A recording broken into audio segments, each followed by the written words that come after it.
Hello there guys, it's me Unstable Voltage. Welcome to episode 4 of my Crusader Kings 2 tutorial for beginners. Now in the last few videos we haven't really had an awful lot done because we've mainly been talking about the game's mechanics and we've spent a lot of the time with the game paused. I'm going to leave the game unpaused for a little bit just to allow things to tick on. Now I did talk a little while ago about an event that I was hoping would trigger, and it normally does when you're playing as Charlemagne, although it hasn't triggered yet. Maybe it's a little bit too early and it isn't time for it to happen. But one of the things that normally happens, and a little bit of a spoiler if you don't know this already, true to history, what normally happens as an event is that if you don't know the history of Charlemagne, dear brother, may wisdom ever elude you. This is the formal declaration of war. Our armies shall meet on the field of battle. So, my brother, King Charlemagne, has decided to declare war on me. Brilliant, be able to show you the combat. So, we're going to click OK. Now I'm going to pause again because I wanted to finish what I was saying.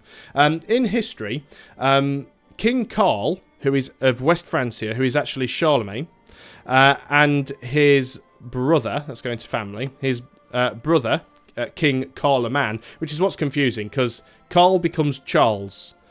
Charles Carling, Charlemagne. So King Carl of West Francia and King Charlemagne of Middle Francia are both brothers. They were both the son of Pepin Carling. And Pepin the Short, he was the emperor of Francia. And when he died, he basically split the two kingdoms between his two sons. Now, that, I believe, actually happened in 769, possibly. I'm not 100% sure. In fact, there's a very easy way to find out, and I'm not going to do it here because it probably won't. In fact, it probably will work because I'm actually recording the desktop. For some reason, this particular game doesn't allow Shadowplay to record it in full screen mode, so I'm actually desktop recording. But what you can do with any of these characters, most of the ones that are actually characters from history, if you actually click on this little button next to their age, it'll actually pop open a browser for you, and you will actually get a Wikipedia link directly to that particular person. So it's a very good way. So there we go.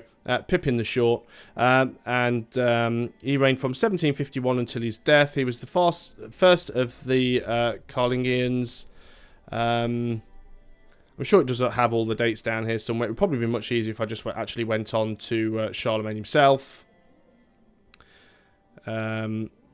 He became king in 768, and this is what I wanted to say. He was initially co-ruler with his brother Charlemagne I. Charlemagne's sudden death in 771 under unexplained circumstances left Charlemagne as the undisputed ruler of the Frankish kingdom.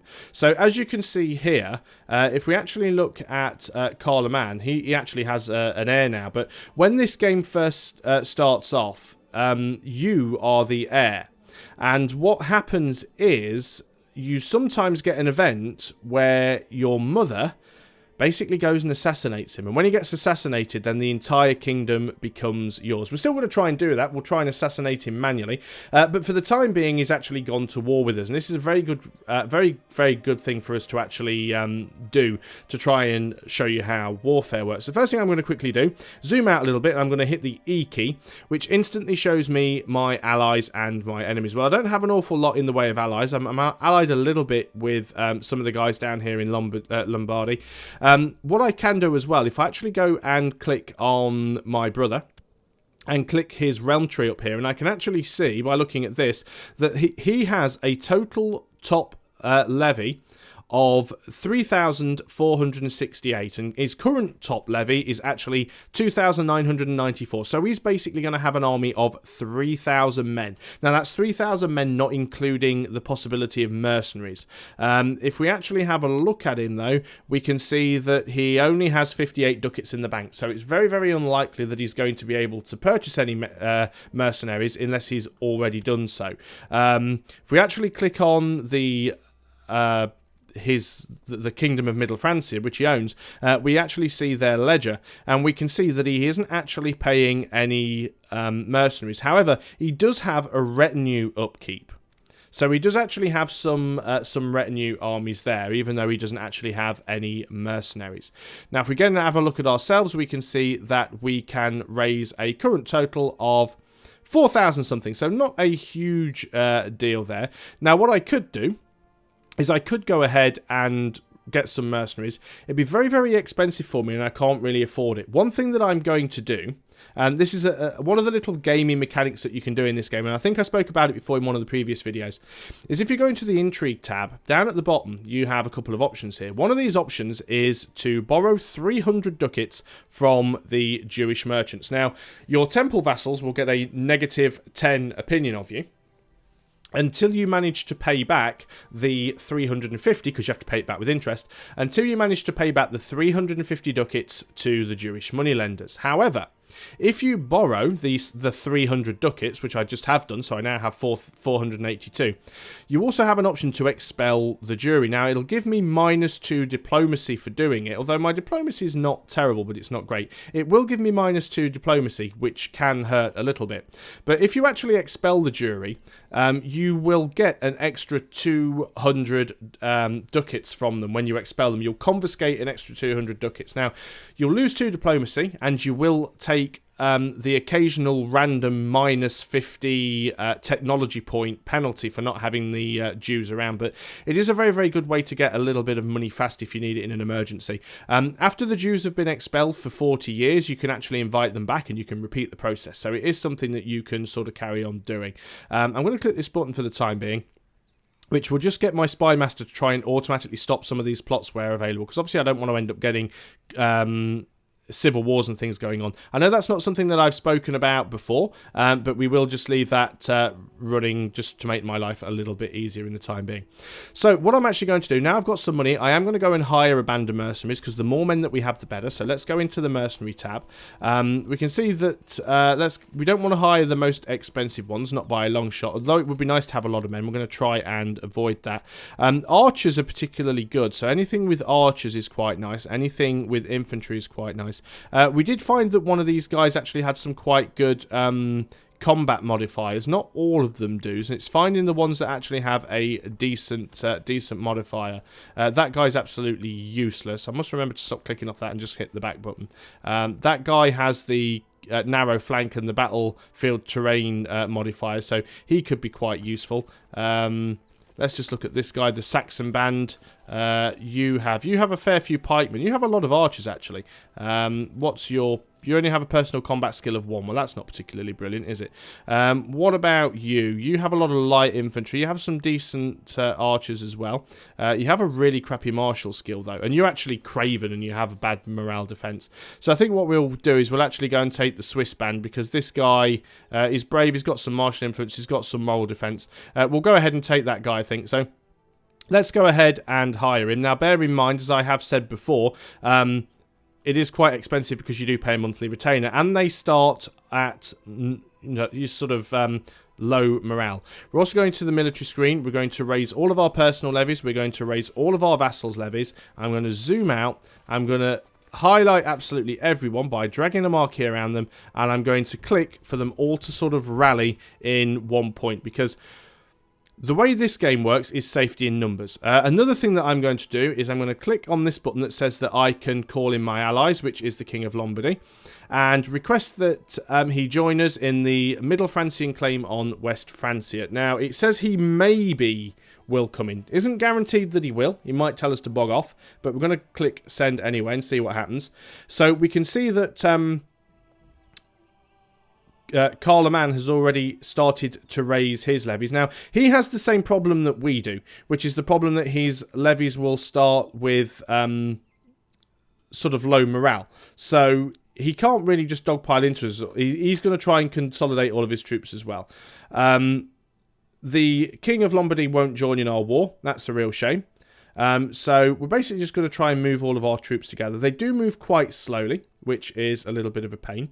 Now, you will actually see down here in the bottom right-hand corner, you can see how the war is going on. It's on 0%. There isn't any war score in either direction. If we actually click on that, we'll get a breakdown. The attacker is always on the left, the defender is always on the right, and it's the Middle Francian claim on West Francia. So he basically is going to war with me because he wants to try and claim the kingdom for himself. And you can see any score won from battles or occupation, as well as the total war score. It's not actually giving us a lot of information at the moment, but we're going to have to go ahead and kill a lot of his troops. So let's just unpause the game, let a lot of our troops sort of consolidate together. Now, there are quite a few different mechanics as to how the battles work within CK2. However, the most important thing you're ever going to find in CK2 is safety in numbers. Generally speaking, if you throw a larger army at a smaller army, the larger army will win. Yes, unit composition does make a difference. The leaders of the army make a difference. There are different terrain penalties, like in Europa Universalis 4. If you attack somebody in the mountains, you're more likely to have a terrain penalty. You do get penalties for crossing rivers, and there are small rivers and there are major rivers. If you actually look here, you can see that if we click on any province, it will tell you if there is a river crossing. So there's the major river crossing from the Rhine to Loon, and if we look at some of these ones, we can see that these ones just have like a minor river crossing. So terrain does make a difference, definitely. But I say, in general, a bigger army will always win. Now, they're coming over here to try and assault my capital, which is exactly what I expected them to do. Now, that's fine. Now, if we actually click on the province, we can see their attackers is 1,800 men strong, as we can see, and the defenders is only 267 men. Now, the morale's at 100%, and it's going to go down by 7.7% every 12 days. And there's a few numbers at the bottom that just tell you how that particular number is calculated. Obviously, I want to go and wipe these guys out. I don't really want to do it until I've got my sort of full strength army over here. Most of my men have rallied. In fact, there's only a few groups of units that haven't got there. I think we can allow them to carry on for a couple more days. It isn't going to cause a great deal of harm. They have reinforced a little bit, so we'll keep our eye on that. It's also worth checking the military tab every now and then, because you will often find every now and then that you will have some more men available, particularly from vassals. And sometimes that's caused by the fact that some men had reinforced. So we'll bring them forward. In fact, I'm going to dismiss those because they're out here on their own. They may get attacked by that army. So we'll leave those alone for now. We'll let these guys group up, and then as soon as they have, what I'll do is Pope's died and been replaced by a new one. As soon as these guys have all grouped up together, and we can mouse over them to see they'll get there on the 28th. I'm going to draw a box over them, and I'm going to hit G, which is the group button. I can always also do that by hitting the merge button up here, because I've currently got 26 different armies. I can select them individually by clicking this button. I can deselect individual armies by clicking this button. I can disband them by clicking this button. But what I want to do for now is just hit G, and that will group them all up. Now, what you can see is the army is actually split into 3 different flanks. You have the vanguard in the centre, and you have the left flank and the right flank, and you can see what the army composition is. If we actually click on this button here that says reorganize unit, we get an expanded pop-up, and we can actually see all of the different armies that are within the main army. And what you can actually do is you can move these individual armies around. So I can move someone from the left flank to the right flank, or from the vanguard to the flank, or whatever. And you can even split your armies down into smaller groups. The only thing it's worth remembering is you can't split up mercenary bands. Mercenary bands are normally split into 3 anyway, just so that they can cover the flanks, but you can't actually split mercenary bands up. They move as a single unit. Now, you can actually see the leaders that we have here. Now, the 3 different leaders we've got is ourselves, we've got the captain of the Swiss band, and we've got this random guy here. And he has a martial skill of 3. Do I want to lead the vanguard is the question. I have a martial skill of 23 and a personal combat skill of 1. And this guy has a martial skill of 23, and he also has a slightly better combat modifier than I do. So what I'm going to allow him to do is I'm going to put him in the middle. So I'm going to click on...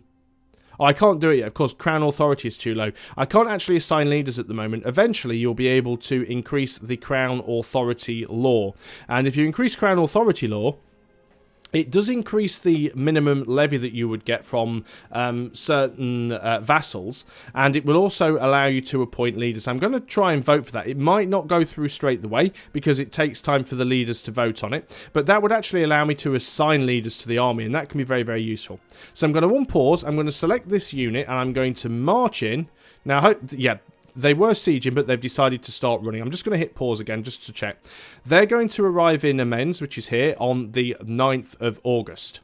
And we're going to arrive on the 10th of August, so they're going to get away. What I'm going to do is I'm going to select the army, and I'm going to hit this split in half button here.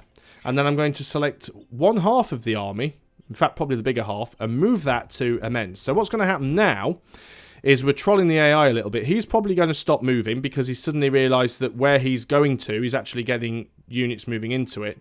And the other army should have carried on moving, but it didn't, annoyingly. Let's select the smaller one. Right, actually.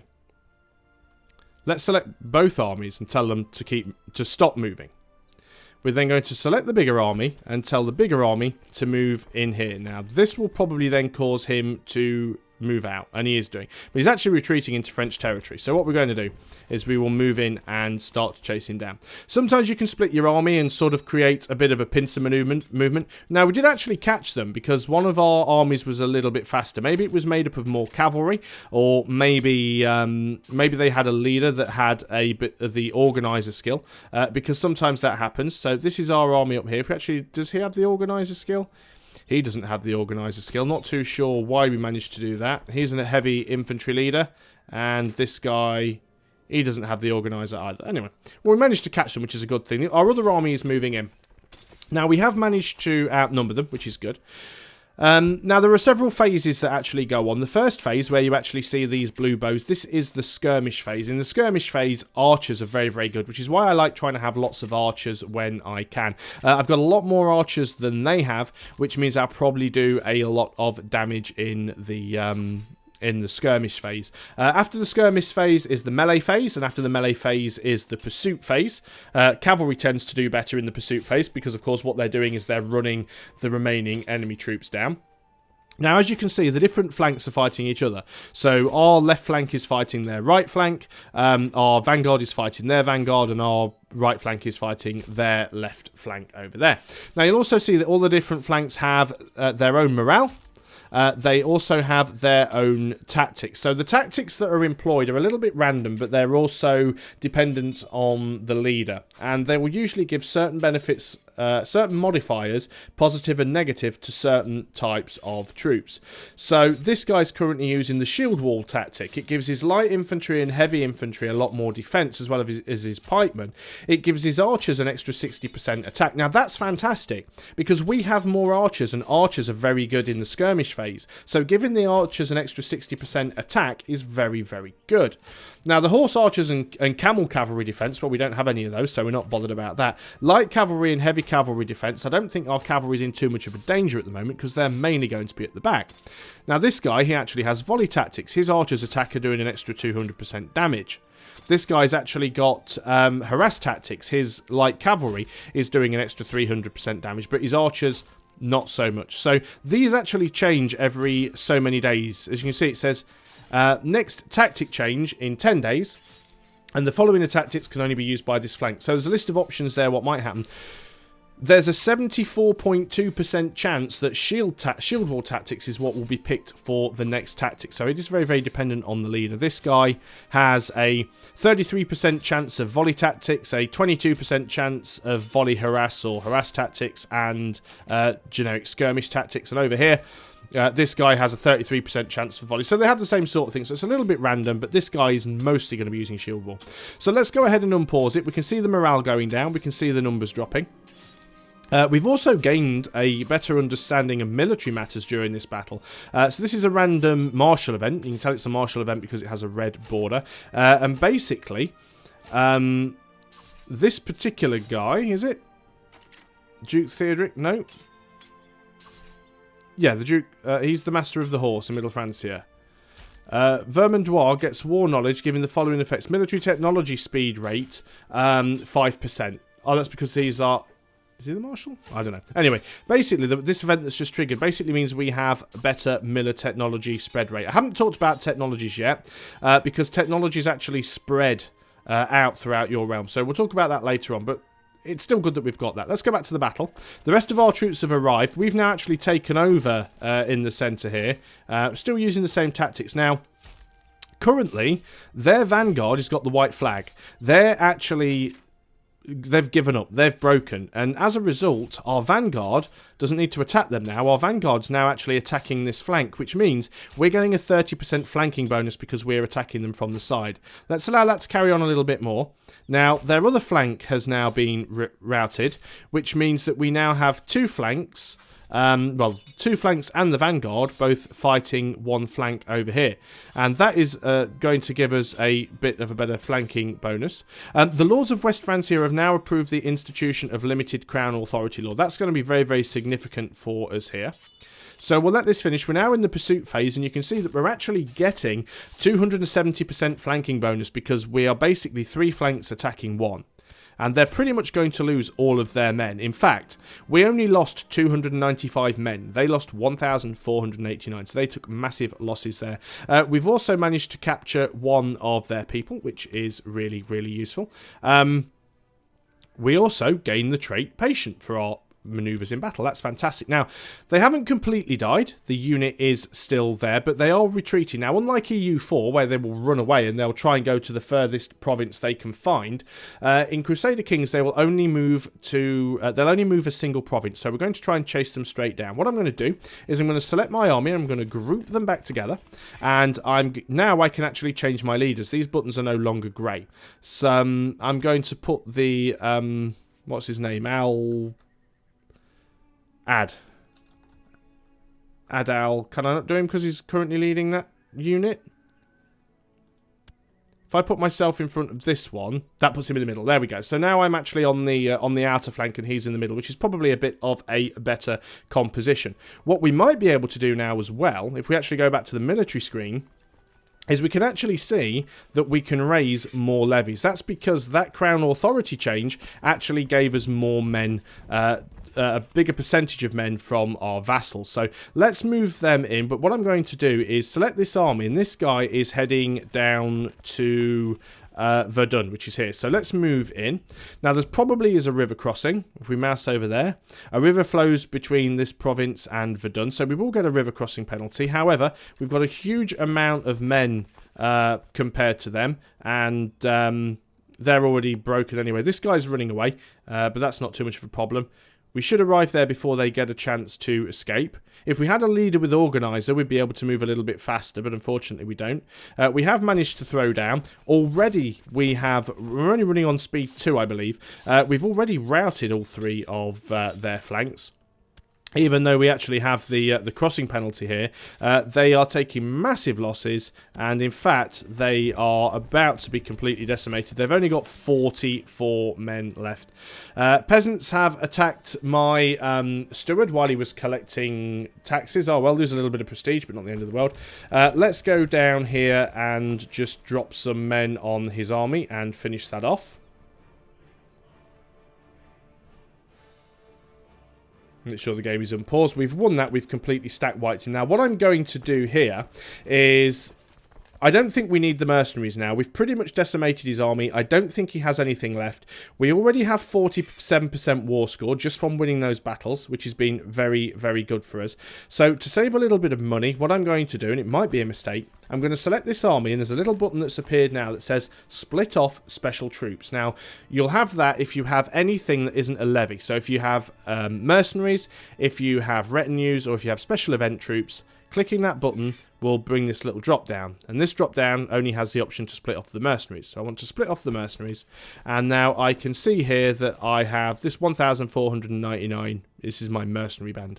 So I want to select these guys. This is my mercenary band. This is the Swiss band. Now, like I said, you do pay a monthly retainer for your mercenaries. As you can see there, my monthly balance is actually minus 9.23 ducats per month, and that's because the mercenaries are actually costing me quite a little bit. Quite a bit indeed. It's also worth remembering that mercenaries are cheaper to maintain if they've taken heavier casualties.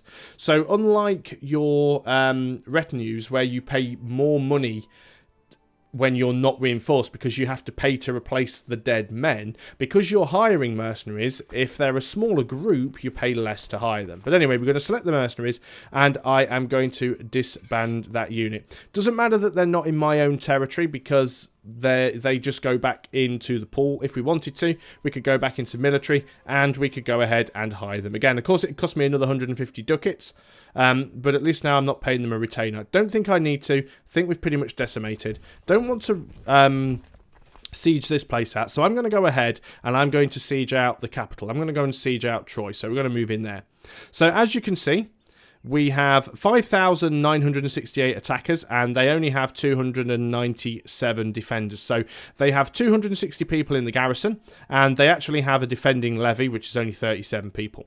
So they have 86.8% morale, and it's going down by 13.2% every 12 days. Now, they are starting to try and re-raise some of their levies. I'm going to group these levies together and move them into Troy's. Now, one thing that I did mention before is if you actually raise your levies and you raise your vassals' levies, you do get a negative opinion modifier for every 61 days that those vassals' levies are raised. However, it doesn't count if it's a defensive war. If you're being attacked and you've raised your levies to defend, you don't get that negative opinion modifier. If you've raised your levies to attack, then you do. The Lombard Queen, my lord, there is a lot of grumbling among the lords of the realm. While it is understood that your marriage to some random princess from Lombardia has great political unity, it's hard for many to accept that you have married a princess from the realm of our age-old enemies, the Lombards. So basically, they either want us to renounce our wife, in which case we'd lose 100 piety. We'd also get negative 30 opinion for 10 years from our wife, and quite a few people, or we can just go, shut up, she's the queen. And that's exactly what we're going to do. It's a little bit of a shame it didn't really give us a worthwhile alliance that we could use, but not to worry. Let's go ahead and have a look how the siege is going now. So that's just a little thing that's going on there. Now, one thing you will notice here is what we are currently sieging, and the colours of the buildings actually represent the same thing that the colours of the units do. So remember, it's the same as EU4. Green units are your own, red units are enemy units. Any units that are blue, there's none on the map, any units that are blue are your allies units, and any units that are grey are neutral. It's the same with buildings. If a building is yours, or a holding is yours, it has this green outline border. If it's an enemy holding, it has a red outline border. If it's neutral, it's grey. And if it's an ally, which this one should be... No, where are you? There's one of these guys down here that we've got an alliance with, or did have an alliance with. Are we not allies anymore? Did that break? No, we do still have allies. Where are you? Where's your stuff? Oh, it's because you're the actual kingdom. Do you own anything directly?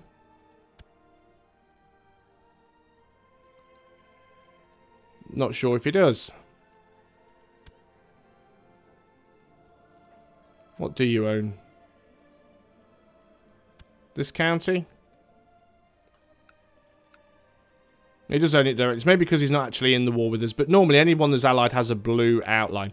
So if we actually have a look over here, these are all enemy buildings. Now, we're not actually sieging out the county, the province. What we're sieging out at the moment is the county capital. We're sieging out this barony. This is the one that has the 260 garrison and the 37 levy. This is what we're sieging now. Now, once that is sieged out... Ah, here we go. My brother's keeper, your mother comes... This is the event that I was talking about that never fired.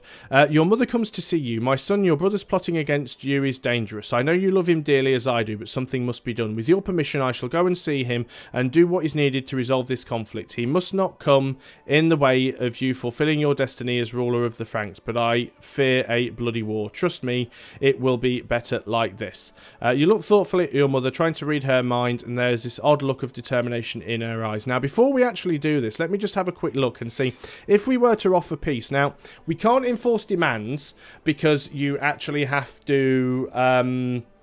we can't enforce demands because you actually have to have 100% to enforce demands. Now, if we won, what would happen? He would lose 150 prestige. He would pay us 160 ducats.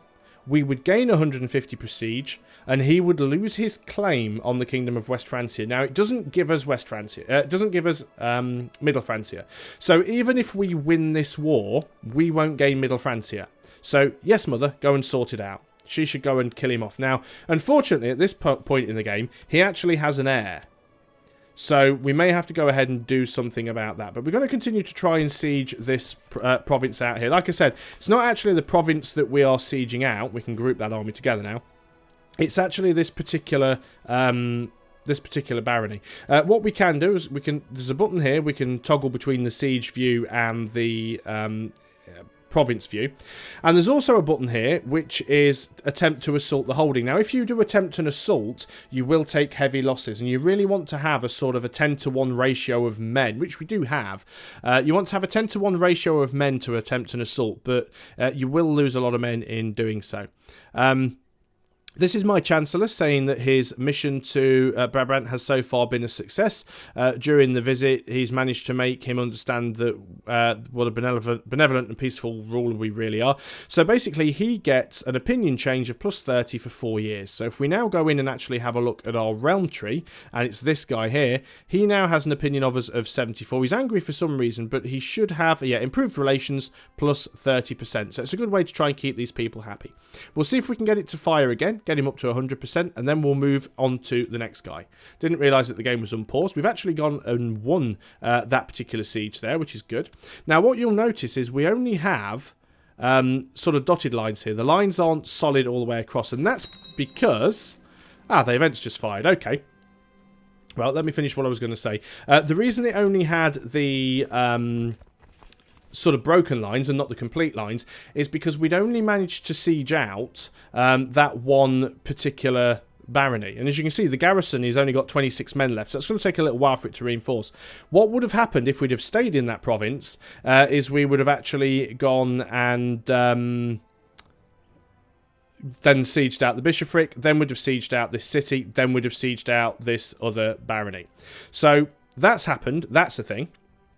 But the war has now ended, you'll have noticed, and that's because word reaches you that Carloman's wife, Gerberga de whatever, has received refuge at the court of King of Lombardy. Surely there is a plot against you brewing here, so that's fine. However, the death of Carloman.